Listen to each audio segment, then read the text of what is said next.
Okay, Dan, welcome to the end of season interview. I think we'll probably start with the end of our season, a heartbreaking loss to Notts County. What's your feelings been since that game? I'm still devastated, really, Joe. I can even feel the emotion still in my voice now.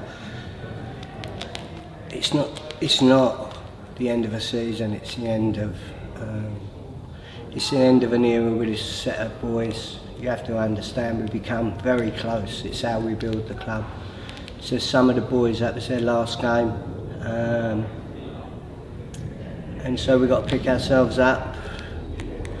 I mean, the refs found 7 minutes, and we get done with 45 seconds to go. It's so we have to process that. We have to look at it. The fault in my head was I was walking my town up Wembley again, and we're now not doing that. So we have to now wish good Notts County, the greatest of luck for Saturday. They've got a great opponent in Chesterfield. It's a playoff final, which is fitting for our league. But it'll take a bit of getting over, but we need to start that process as soon as possible. And so that we were magnificent. My supporters were incredible. Our town turned out, and so can we move on? Yeah, the support throughout the playoffs, Barnet and Notts County, both saw big crowds, both travelling support. Yeah. Were you very proud of that? When I came here, to be fair, we used to lock the gates to keep people in. I've been here on nights when there was 74 people, and we were counting ball boys and subs. In that time, we've come up 4 divisions. We've been through the Southern Eastern Division, Ryman Prem, Conference South, National League. Everyone called us insignificant or irrelevant, or we're coming straight back down. And each time, we've built the West Stand, we've refurbed the East Stand, we've built training facilities, we've built five dressing rooms, we've built the North Bank, we're now building the fan zone. This is going to be an amazing bar eatery which will be ready for my town,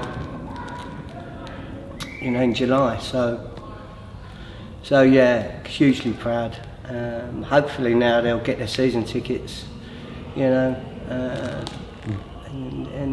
they'll get the kids down there. And we could talk about the season tickets as well, because they're now on sale, and there's some nice incentives if they buy their tickets before the 4th of June. Can you just give us a word on those?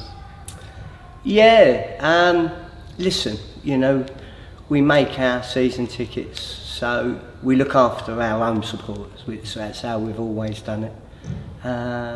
And again, we've done it, hopefully you'll see we've done it again, and this time they'll get any 3 from 5 free pre-season games. We'll get the hugely discounted season ticket prices as they are, and they'll get a free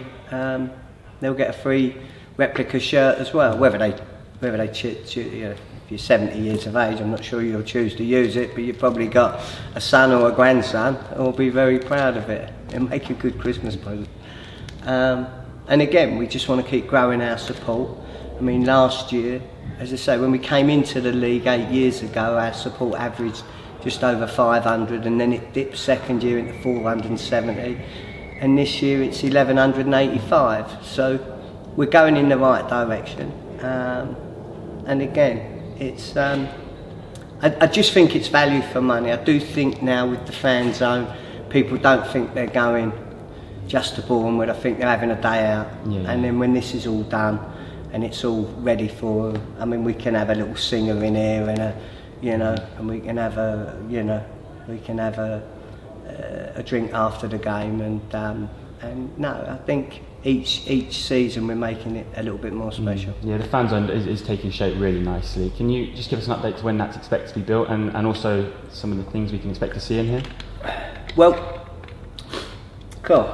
in here, well, it's a fully air-conditioned, 3 retractable roofs, state-of-the-art, modern bar, eatery really. It'll be able to take weddings, it'll be able to take bar mitzvahs, it'll be ready to take christenings, and most importantly, it'll be able to take our fans on our home match day. We're creating kitchens in there, as I say, a stage. It's got its own dance floor, and so it's something that's, I don't think, unless you're going to the big hotels in and around Boreham, there won't be a facility like it. And but I'm up against it, as you can see. I've got to have all this ready in the next 6 weeks, and sometimes I'm just getting too old for this pressure. I was going to say that, obviously the season. What, I was getting too old? The season's obviously finished, and for a lot of the players it's their time off, but for you, is it this important period of the season to start preparing for next year?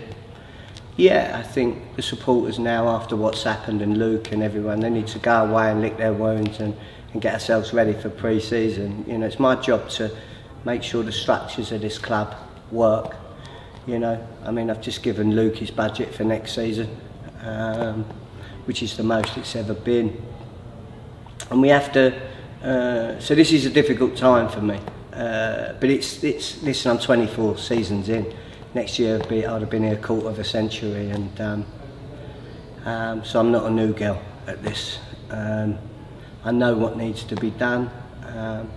I'm very lucky the town trusts me. My councillors trust me.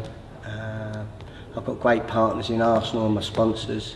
My staff are incredible and have been with me a long time. And again, they know that I'm demanding, they know I'll push myself, and they know I'll push them. And but in the end, when we play our first pre-season friendly, you know, we'll be ready. And I've got an incredible pre-season, you know, for the supporters. But that comes because I've got 24 years of contacts in football, and people love to play on this pitch. They love to come here, they're treated well, and we always give them a competitive game to get their pre-seasons underway. So, no, we're all right. Okay, and Dan, looking ahead to next season, have you been acquired some good investment going into next year? Oh, blimey, Joe. Well, we've spent over the last sort of 16 months. By the time the bar eater is finished, I'd have spent with our friends as well, you know, and Arsenal. We'd have spent about $2.5 million on upgrades. Oscars is now built, the TV broadcast compound's built, the new road inn's built, the new lighting systems are in place. So, yeah, for next year, this will be finished, the bar eater, this will be finished in this year's budget. And so next year's budget is more about, you know, upgrading some Wi-Fi and press areas, that type of stuff. And then it's a little bit more on, you know, investing in the first team. Luke's been very good. We'll go in with our biggest budget ever. But I don't do anything. My people call me risk averse, but you know, I believe in small steps. You know, this town's been very patient with me and what I've wanted to build. They can now see it, and so the investment will be there. But I'm always there, ready for the rainy day, and so that will continue to be our philosophy. But we expect again to be a top half team. We expect to do, you know, when you look at what we've done in the FA Cup over the last 3 years, you know, we know how to play cup games. And we're in a position now where I believe, you know, there is a respect for us in non-league. Mm-hmm. We sit at the top table, and hopefully we can, you know, we can pull up some trees again next season. But there's no definites in football. No. Talking about last season, and what was your assessment? I remember I watched an interview at the start of the year, and you said it had the potential to be one of the best teams you've ever put together. Looking back at that now, how do you reflect on the season?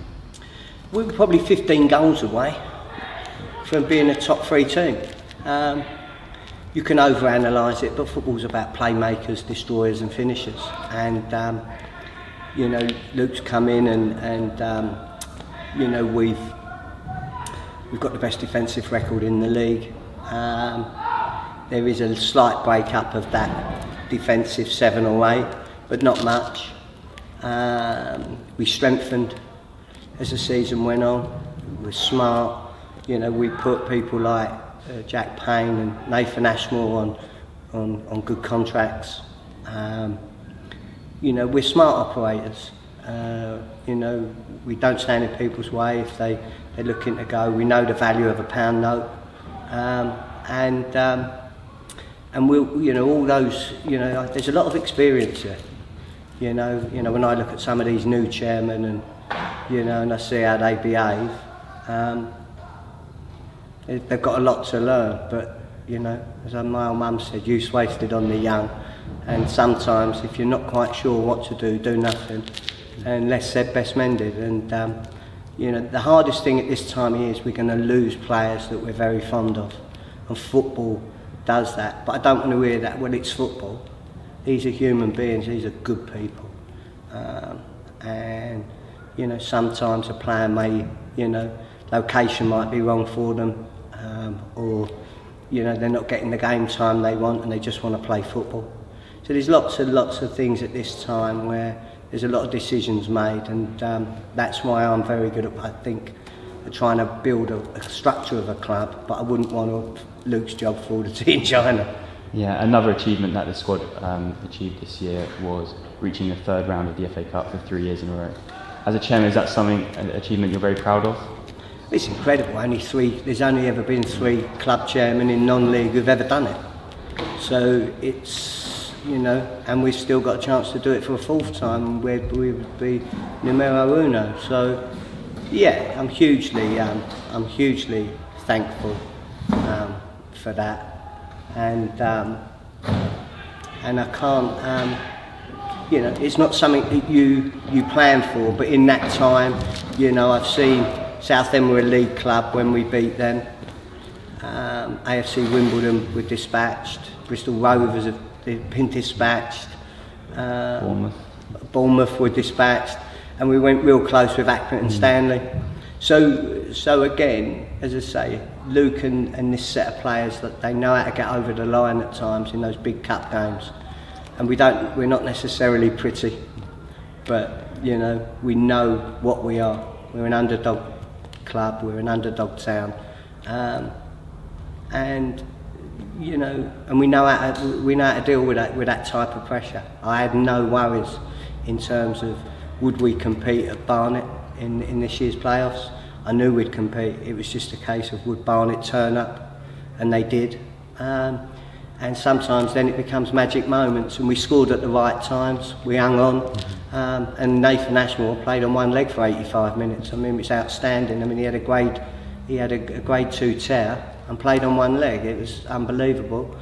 And then when we travelled to Notts County, we travelled with more than just hope in our hearts. You know, we knew what the game plan was. Luke and the boys executed it, and we come up 45 seconds short. And when you're going to a place like Notts County, you know, the oldest professional club in the history of football, and you go and you can feel the absolute sort of desperation of their fans. It's, you know, they've had the most amazing season, and yet it comes down to a cup competition, and then you've got to meet us.